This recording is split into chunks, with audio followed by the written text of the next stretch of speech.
So we're back with our science fiction um, story, our shared reading science fiction story about a little girl who received these seed packets from her great-great-granddaughter.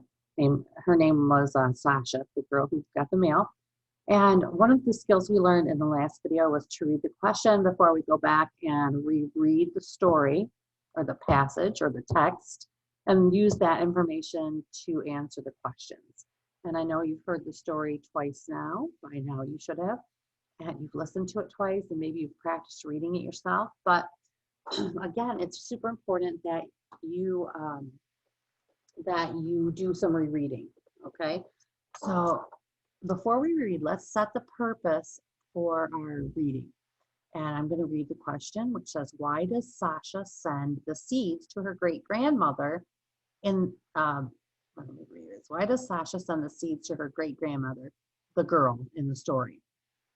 And number 5 says, what do you think the girl will do next? Use details from the passage to support your answer. So it's super important to go back and reread so you can remember the details from the passage and be thinking about this particular question when you go back, or this particular question.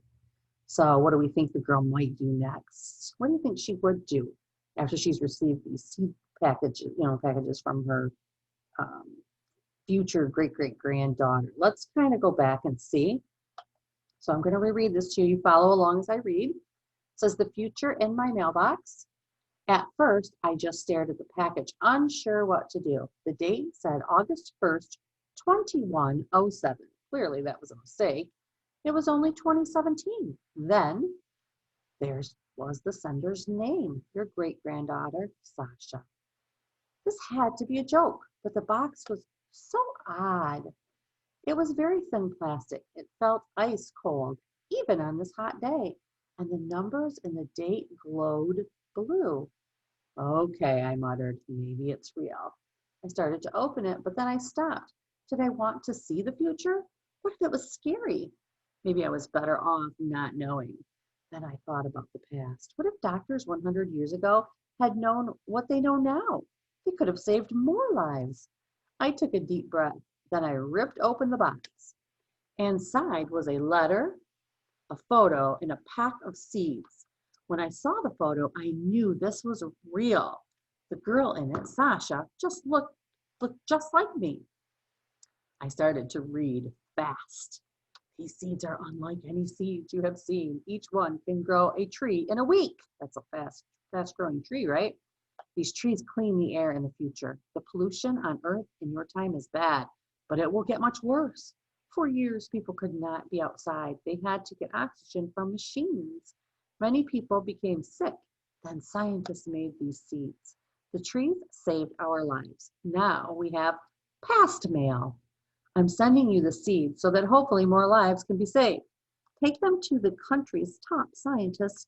Find a way to clean the air now before it gets so bad. I looked the future in the eyes. Yes, it was scary, but I had the power to change it, and I had no time to waste. So why does Sasha send the seeds to her great-grandmother, the girl in the story? Let's take a look. In the future, pollution on Earth gets worse. People get sick. But then scientists discover the special seeds. One seed can grow a tree in a week. The trees help clean the air. Sasha sends the seeds to her great-grandmother in 2018 so that scientists can use the seeds now. Then the air will get clean soon. Actually, it was 2017, I think. What do you think the girl will do next? Use details from the passage to support your answer. I think the girl will show the seeds to her parents and ask to take the seeds to a scientist. She says that she has the power to change the future, so that leads me to feel that way. If scientists in 2018 or 2017 learn about the seeds, they may be able to make more seeds to grow many trees, and that will help clean the air and stop pollution. So remember, before you read, kids, make sure that you take a look at the questions that you're going to answer. It helps your brain set the purpose or to think about what you're going to need to use while you're reading. Happy reading.